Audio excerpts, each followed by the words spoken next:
We have hit September, and if you are like me, you are creating fall in everything you do. So I live in a very warm tropical climate.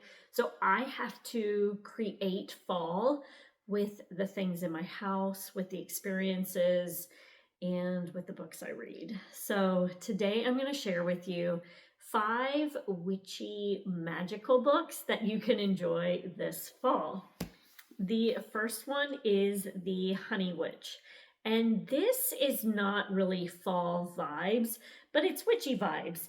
And it's cozy, cottagey kind of book that I think you might enjoy. This is The Honey Witch by Sydney J. Shields. And this is about Marigold. Marigold is a witch. She does not realize she's a witch at the very beginning. She just knows she's different, and she knows that she's not able to find love.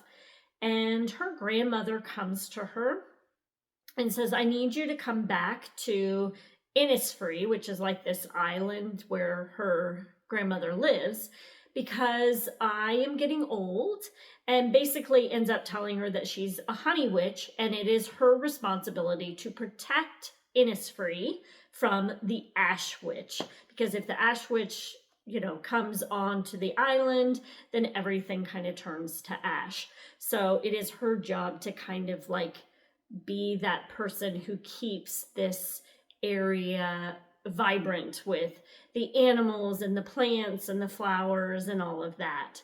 And she feels as if her curse, which it is a curse, she's cursed to never find her true love. But then her friend ends up coming by to visit, and he brings a friend of his. Her name is Lottie, and she does not believe in magic. And it becomes Marigold's task to help her to believe in magic. And it was just a really good story. I enjoyed it a lot. The second one that I'm recommending is Weyward by Amelia Hart. And this is 3 timelines. This is the 1600s, the early 1900s, and then the 2000s. And Kate is in the 2000s. And she has an abusive boyfriend that she decides one day, like, it's time to get out. And she ends up going to a small little cottage that her great aunt left to her. Doesn't know any information about the cottage. I don't remember if she really even knows her great aunt that well, but she ends up going to the cottage and she starts to learn about the cottage. This is also known as the Weyward cottage. It's very like overgrown, atmospheric, like deep in the woods kind of feel, where the plants have kind of overgrown around this cottage. And there's lots of animals around, especially some birds. I don't know if they're ravens or crows, but she ends up kind of uncovering some secrets of her past and how she is related to these other people within these timelines. And she starts to learn the secrets that have been kept from centuries in her family. And it is really good. Definitely a lot of magical realism, a lot of witchy type information, and then just really strong female protagonists. Really good. The next one is Sorceress Comes to Call by T. Kingfisher. So T. Kingfisher usually does horror. I am terrified of horror, so I don't read that. But this was an adult fantasy, and I decided to try it. There are horror aspects, but in the gruesome way, not in the terrifying way. And A Sorceress Comes to Call is about, it's based on the Brothers Grimm's Goose Girl, which I ended up going back and reading that because of this, just to kind of see how it connects. And Cordelia, I think is her name. I always got to put on my glasses for this. Yes, Cordelia. Cordelia is the daughter of an evil sorceress. and she is pretty much locked up in a sense. She, in her house, the doors are flipped backwards so that the lock is on the outside so mom can lock her in a room. She's also in a situation where her mother can keep her from speaking whenever she wants. So she's kind of like locked within her own body at times as well. She does not have any friends other than her mother's horse. Well, something ends up happening in the town that they live in where there is a death, and the mother and her leave on the horse in the middle of the night to get away from just kind of the rumors and things that might be occurring in the town they live in.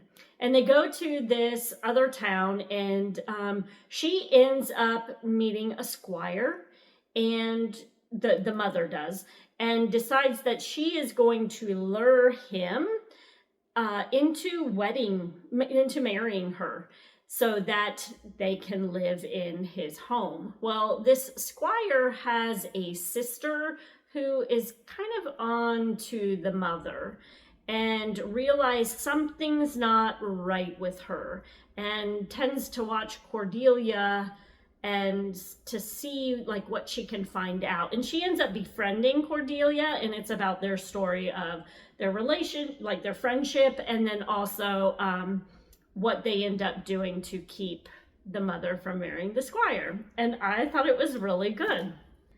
The next one, this is my favorite duology. If you haven't heard of the Crimson Moth duology, go pick this up now. If you have any desire for fast-paced romantasy, enemies to lovers kind of read.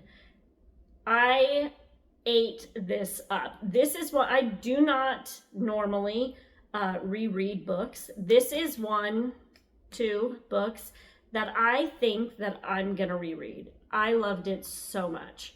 So this is about Rune. Rune by day is a socialite, and she lives in a town where the Republic have taken over. So witches used to be in charge. The Republic, there was like a civil war, and the Republic won, and now they're putting away all these witches.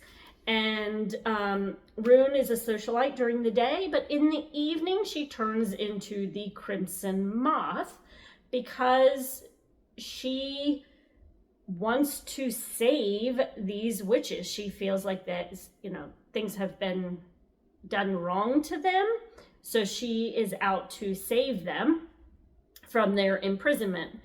And she is a witch. Well, there is Gideon. He is one of the high-ranking officials in the Republic, and he is a witch hunter. And his goal right now is to find the Crimson Moth and take her in.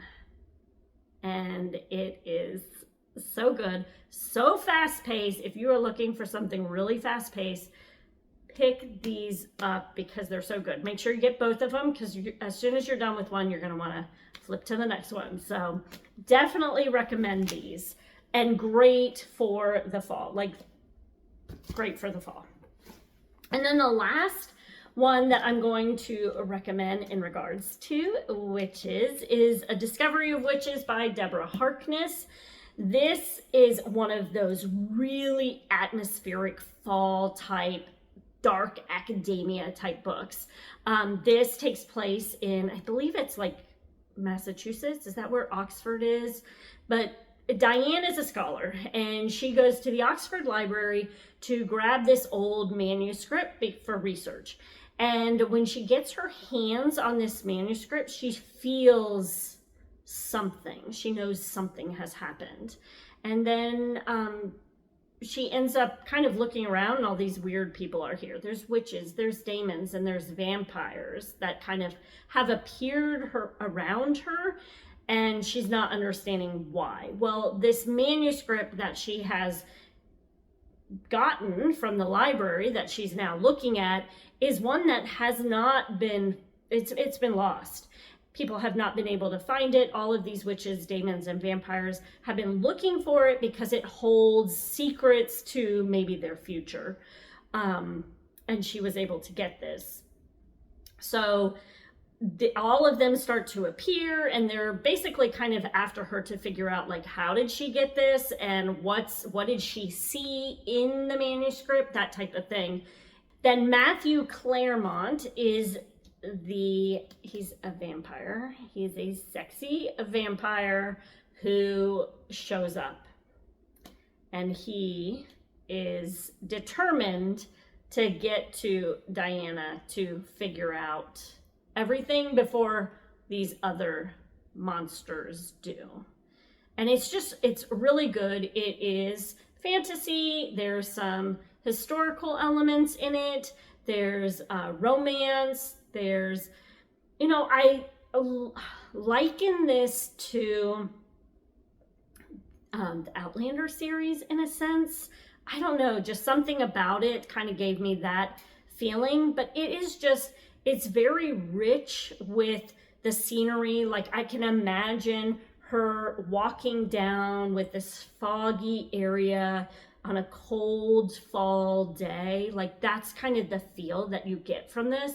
And it is definitely such a good book. I will say, I went on and read Shadow of the Night, I believe, and I didn't enjoy it as much because it kind of went back in history, and I just didn't enjoy it as much. I did not, therefore, pick up the third book. If you've read the third book, I think it's like a book of life or something. If you've read it, because I know it goes back to Oxford in book 3. So if you've read it and you loved it, tell me, because I don't know, like, now that I'm thinking of the book, I'm wondering if I should go back and read it, read the third one. But honestly, after reading the second, I felt like, it was just a little kind of dragged for me. So I didn't enjoy it as much. So that is something just to know, because when you finish one, you're going to be like, oh, I want to stay with them. Like, I want to know what's going on. But I'm going to tell you, I did not love 2 as much. So you don't have to go. You can leave it where it is. But if you've read 3, let me know if I need to go read 3 as well. So those are the 5 witchy books that I wanted to share with you today.